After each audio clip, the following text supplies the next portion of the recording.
ಗ್ರಾಮ ಪಂಚಾಯತಿ ಅಧ್ಯಕ್ಷರು ಆದಂಥ ಶ್ರೀಮತಿ ಪೇರಾಂಬಿ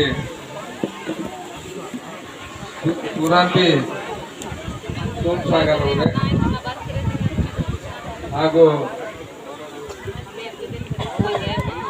ವೇದಿಕೆ ಮೇಲೆ ಆಸೀನರಾದಂಥ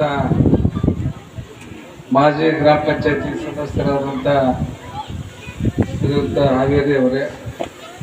ಮಾಜಿ ತಾಲೂಕು ಪಂಚಾಯತಿ ಸದಸ್ಯರಾದಂಥ ಜಗದೀಶ್ ಪೂಜಾರ್ ಅವರೇ, ಮಾಜಿ ಗ್ರಾಮ ಪಂಚಾಯತಿ ಅಧ್ಯಕ್ಷರಾದಂಥ ಉಪಾಧ್ಯಕ್ಷರಾದಂಥ ಶ್ರೀಯುತ ಸೈಯದ್ ಗಫರ್ ಸಾಬ್ ತಹಸೀಲ್ದಾರ್ ಅವರೇ, ಸುರೇಶ್ ಗೌಡ್ ಪಾಟೀಲ್ ಅವರೇ, ದಾನಪ್ಪ ತುಳಿ ಅವರೇ,